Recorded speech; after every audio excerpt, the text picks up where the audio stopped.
The good old Wajimaya, my favorite Japanese grocery store. It's also the only Japanese grocery store. And what's awesome about it is they sell all kinds of Asian ingredients, produce, foods. They got a great food court, but I thought I'd just show you guys what I'm buying today because I haven't shopped here in about a month, so I gotta stock up on a few things. I'm always buying ingredients for sinigang, which I'm gonna try to make all on my own. So normally Judy makes the sinigang with me or just makes it. But since she's gone, I was gonna make it, and I've never made it on my own without her. So I'm a little intimidated, but I'm gonna do it. I'm sure it's gonna still be delicious because the girls love it. We haven't had it in a while. So the first ingredient for sinigang is bok choy. I prefer the baby bok choy. So that's what I'm getting. I'm just getting 3 of these little bunches. Next is daikon. So I've never seen organic daikon before here. That's a plus. So I'll go ahead and probably just get 1 of these. Maybe I'll get 2 of these because they're a little bit smaller. Normally they're way, way bigger.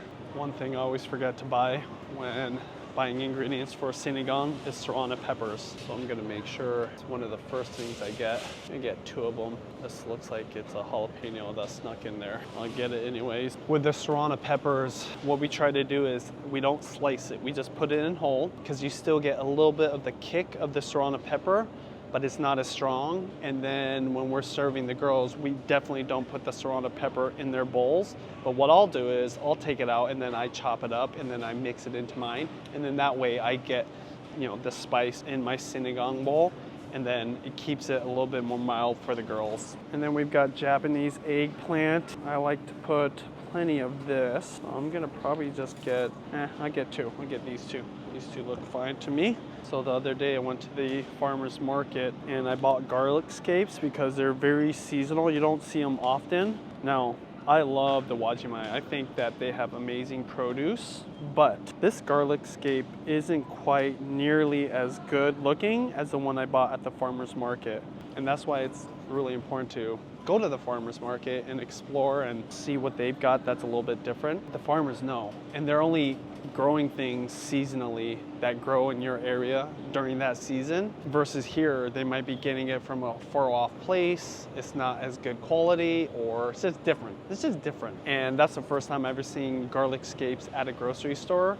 And I just bought garlic scapes so I could totally compare the 2. All this other stuff that I just bought, amazing. Those garlic scapes, I'll just buy those at the farmer's market. So normally we just use these regular green beans for sinigang, but today I thought I would try these because I do believe this is what is normally used in the Philippines. It's called long beans. So correct me if I'm wrong. I don't know for sure, but I believe when I've had it in the past in the Philippines, this is the type of bean that they have, and I do like that it's just bunched up. $8.99 a pound. That's kind of expensive because this is probably a pound, but I'll still get it. Does it normally juve like this? Something recently I just learned about tomatoes is how much savoriness, how much umami it adds to any dish. But I learned it the most in sinigang. So I learned this from Judy's dad, Papa. He loves to put tomatoes in the sinigang, so I always get plenty of tomatoes. I personally like these kind right here, which I'm gonna probably buy a pack of these just to snack on. My favorite is to get these bigger tomatoes. And one thing Papa does I'm gonna do this time, I'm going to cut these and marinate it in the sinigang flavor pack beforehand. I think he does it also with the onions, so I think that tomatoes are underrated for how much umami they can add to your dish, any dish. So we've been using it. Even Judy, when she gets bouillon, which I'm gonna look for it here, she gets chicken bouillon that's mixed with tomato flavor, which is really smart. I think she uses that sometimes in sinigang, but of course, nothing better than tomatoes, but it's really convenient if you don't have tomatoes. I have that tomato chicken bouillon as well, but it's hard to find. I think I got all the produce I need. Next, I need to get the pork. So when it comes to the pork, it's a balance between getting the bones, because there's so much flavor that comes out of the bones, and getting a fatty piece of meat, because I just like the flavor better, and it holds up to the boiling of the sinigang. So let's see what they got today. Sometimes what I do is I'll take like a combination of pork shoulder roast, but the bone in. This one's boneless. I need the one with this bone in. And I'll get a bony piece of thing. Oh, right here. This would be good too. Kurobuta pork neck bones. You would get a lot of goodness out of this. It would break apart. The only downside with this, especially with kids, is sometimes there's tiny little bones that fall off. And you don't want to risk that getting into the sinigang because, of course, Bella could choke on that. Okay, so I changed my mind. I'm going to go with this pork loin back rib knife cut just because it's a really good price. Lots of fat, lots of marbling. And I'm gonna combine it with Kuro Buta pork spare ribs. That'll be a good little combo. The meat probably will stay on the bone, and if the girls want it, I'll just chop up some meat. But if the girls don't want it, it won't be in the soup and they don't have to worry about it. Little tip if you're gonna shop here at the Wajimaya, come before 5 p.m. because it's in the middle of the afternoon. There's barely anybody here. And the last time I was shopping here, this is really hard to find. They have pig feet bones. They have literally pig feet, but they've got all these other cuts like pork neck bones, which I remember last time this shelf was completely clear. A lot more options. Even here, they have some oxtails. Oh, right here. Right here, this is what's up. Beef marrow bones. So, get a lot more options if you go a little bit earlier. Speaking of umami, bones. That's how you get the umami in your foods. So I've been into bone broth lately. Chicken bones, pork bones, beef bones. I'll tell you, everything that we've cooked that required any kind of soup stock has been way better ever since we started making our own bone broth. Because there's just so much that comes out of that bone. So whenever I cook, I'm always looking for an excuse to use some kind of bone-in cut to try to get some of that umami out there. So just a little tip. If you guys ever come here and see this, this is umeboshi. It's pickled plum. It's very salty, it's very sour, but if you want to try it for the first time, I would highly recommend getting the one that says honey because it's sweeter and it's really good. Just get some freshly made rice, eat it with that. There is a little seed in it, but it's really good. Whenever I get that, sometimes I can eat through half a pack of umeboshi, so try it. And sometimes if you go to a Japanese restaurant, it'll come like as a side dish. It's not as common anymore, especially here in America. So if you're here at the Wajimaya or any Asian grocery store that sells it, I think you'll like it. Let's see if they have our favorite eggs today. Oh, they do. Right here, Japanese chicken eggs. Gonna get 2 dozen for sure. All right. So recently I had somebody come to my house, Tina. She's a creator here in the Seattle area. And she was asking me about what eggs to buy. And I said, oh, get the Japanese one. She goes, I didn't even know there was Japanese eggs. Just to clarify, it's the chickens. I believe they're from Japan. They were imported, or it's the same type of chicken. And these chickens are grown in California, and the egg yolks are very orange. Now, it's not just the chicken, it's also what they feed them. I do believe they give it feed that has a deeper color. I've heard, too, a lot of farmers, to get that orange yolk, they'll feed their chickens carrot scrap, because there's a lot of beta carotene in there, which will literally turn you orange if you eat enough. Shout out to all the Magic School Bus viewers. Do you remember that episode where the kid ate so many carrot snacks he literally turned orange? What's the same concept with the egg yolks? So I think that's a little secret that Japanese people have. My mom says that they literally just feed them some kind of food coloring. I don't believe it. I want to believe that they actually give them proper feed that turns their egg yolks a deeper color and also gives it more nutrients and makes it more flavorful. But let me know if you're an egg farmer, you know, what's the real deal? What's the real secret when it comes to dark egg yolks? Definitely pick up some Kewpie. We ran out. We go through this stuff pretty quick now. Judy was joking that by now, if anybody from Costco watches my vlogs, they might stop selling that other Kewpie, which really sucks because maybe whoever sources Kewpie for Costco thinks that's the real Kewpie. But if you taste it, it's clearly different. And I believe that Kewpie is made in America, and I don't know why. Why? No one's put this comment below, but if you work at Kewpie or you understand the whole process of why they have an American version and a Japanese version, it's unfortunate because if you go and watch our vlogs and we talk about how good Kewpie is, but then you go to Costco, you see that Kewpie and you try it, and it just tastes like whatever. Because it's American style mayo, which I'm totally cool with certain foods. And if I'm at somebody's house, I'll eat American mayonnaise. But Japanese Kewpie is completely different.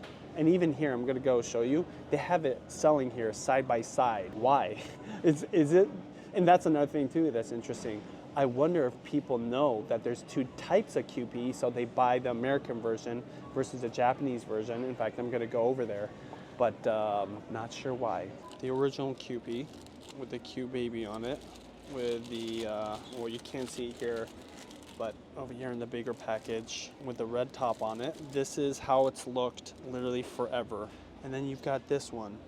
It's got the baby on it, but it's different. It does have a red cap, but it's different. And yeah, you can look. It says product of USA, so I'm assuming obviously it's made here. And then here on this QP package, product of Japan. Why? Is it two different companies? It's very strange. So I mentioned before, Judy likes that chicken bouillon with tomato in it. I think this is the brand, but I've looked in so many different grocery stores, I can't find the one that has the tomato in it. So let me know in the comments if you know where to buy it, because I'm about to go to Amazon and buy it there if I can't find it. Last 3 times Judy's asked me to buy it and I've looked and they don't have it. And I can't even recall the last place I even saw it. Maybe it's not around, which would be kind of sad, but nowhere sells it. Filipino grocery store, no. Here at the Asian grocery store, no. Regular grocery store, no. I didn't realize that would be such a specialty item. All right, so for whatever reason, our favorite ramen doesn't come in big packs, but right here, the Momo-san ramen, Morimoto. The girls like the tonkatsu better. I'm into the Tokyo chicken. If you see these, grab them all. I do apologize to anybody else that was gonna buy these.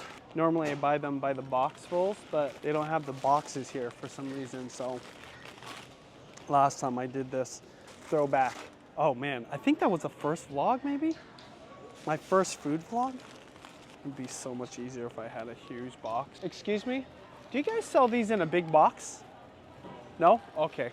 So I just have to buy a whole bunch. To be fair, generally most people like the tonkatsu one anyways. It's just like any other ramen. It's super easy to prepare. It takes only 3 minutes, but there's definitely a quality difference. Oh snap, and it's expensive. So this cheap one right here, this is what I kind of grew up with. This is 99 cents. This one, $2. We like this ramen, and there's 7 of us, so one way we stretch ramen is I don't just cook ramen. I'll add a half-boiled egg in there. I'll add some veggies, especially cabbage. And if you slice the cabbage really thin, it almost kind of hides into the noodles, so the kids don't even know they're eating cabbage. And then I'll add grilled onions, usually meat, but all kinds of stuff. And then you can use 1 package for 2 people. And the girls, sometimes I've actually split between JMK 1 package, and oftentimes they will want more, but sometimes they've been okay with that. So I definitely can split 1 between 2 girls, and the little ones definitely can split 1, and that's plenty for them. But if you add all those other things, not only is it gonna fill them up, it's way better than just eating the noodles by itself. I've never seen this, though it makes sense that it exists, but banana in a can. That is strange. I wonder what you would use that for. I've never tried it myself. And then this is actually what caught my eye. Banana blossom and brine. What would you use this for? What dish? I'm guessing it's some kind of Southeast Asian dish because there's a lot of tropical fruits here. So I'm looking for that tomato chicken bouillon in the tomato aisle or the tomato section. And I just realized, you know how in every grocery store there's a like an Oriental section or kind of like ethnic foods, or you know what I'm talking about. That's where they sell a lot of ingredients for Asian foods. So it's like a mini Asian market, but just like this section of this one aisle here, they have that, but for American food. And this is it. All this is the non-Asian stuff. It's just funny because this whole grocery store is Asian foods, and here this is a small section for or American ingredients, I guess you could say. But it's funny, they do have just this. I don't know why this is just randomly here. Maybe because this is a pickle section, but I don't see that tomato bouillon here. All right, so I'm going to dinner with a friend and he's into gin, so I'm just gonna buy this fancy gin, and honestly I'm just buying it because it looks fancy, looks nice, and it's expensive. So that's kind of my protocol for finding really nice gifts. It's like wine. I'm just assuming because it's expensive that it would be a nice gift for somebody. Whiskey and bourbon, I'm kind of more familiar, and in fact bourbon's a really easy one because almost all bourbon is really good. Just avoid the stuff that's like $15 a bottle. But even then, you can find a good bottle of bourbon for 20 bucks. But with gin, tequila, and other liquors I'm not familiar with, I just go by price. And I love cocktails, so sometimes I do buy something fancy for myself. One thing that I'm sure if you're a drinker, you know this, Japan's known for their whiskeys. They actually have award-winning whiskeys that sometimes get jacked up in price because it's so popular. And so if you're into whiskey, definitely try Japanese whiskeys, and you can find all the good ones here. Look at this, you got Hibiki, really popular, and also you're paying the price, 114 bucks, that's crazy. But I would even try, oh damn, it's getting really crazy. This one's $200, $200 for that? That's nuts. Whoa, $279? I'm glad I got the gin, it's a lot cheaper. But even gin is really good too. So Japanese gin, I prefer it over any other gin.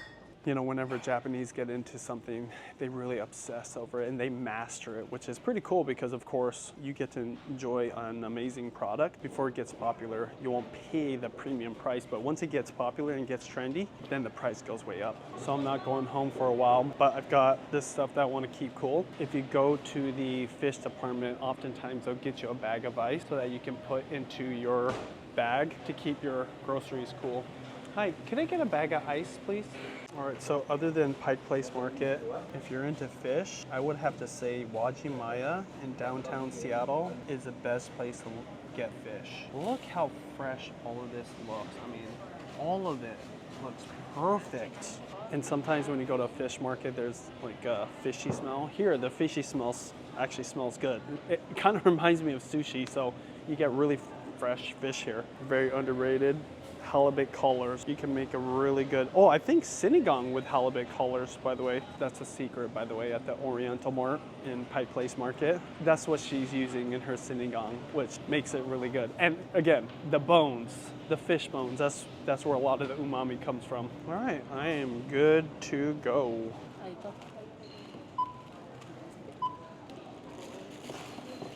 Elevator is broken, so I have to go around in the parking lot, but just met a couple of really cool people that work at the Wajimaya, and thank you so much for approaching me.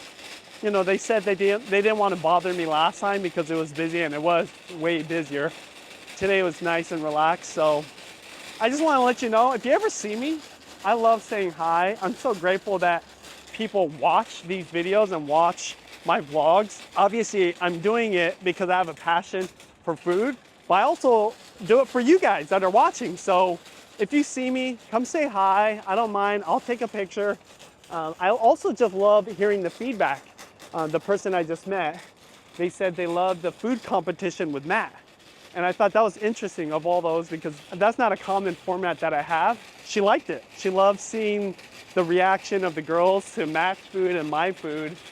And so that feedback is something that's really important to me. So I'm definitely gonna do another kind of competition thing. It's not really my favorite thing to do because I just want to cook, but it was fun when I did it with Matt, and he was a good sport about it because he didn't know too. I literally just kind of surprised him. That was kind of an expensive trip because what I didn't show you I got, in addition to that gin, I got that whole bag of rice, which is 120 bucks, but it's 50 pounds. It's the best rice. It was an expensive bill, 300 bucks, but that included the $80 bottle of gin, which is a gift for my friend. So yeah, that's kind of the norm when it comes to the Wajimaya, not just because they're expensive, but because I'm stocking up on things. Okay, that was my Wajimaya trip. Thank you so much to everybody that watches. If you come up to me, I'm always honored. I'm never too busy. I mean, unless I'm dealing with my kids and, you know, they need my attention, I will always say hi. I'll take a picture if I can. I almost always can. And yeah, just I love what I'm doing here, and especially when you guys tell me specifically what you like. But you don't have to meet me to do that. Just put it in the comments. What is it that you like seeing? What do you want to see more? Because I do read the comments, and it does influence what I vlog, as long as it's around food and my family. So check out the Wajimaya. If you're ever in downtown, it's hopefully with the help of these vlogs, it's not intimidating. The people there, I just met them, they're awesome, very helpful. Everybody is friendly and informed, so they actually know what they're doing. So they take a lot of pride in what they do. It's very obvious to me. And so they're gonna help you out. All right.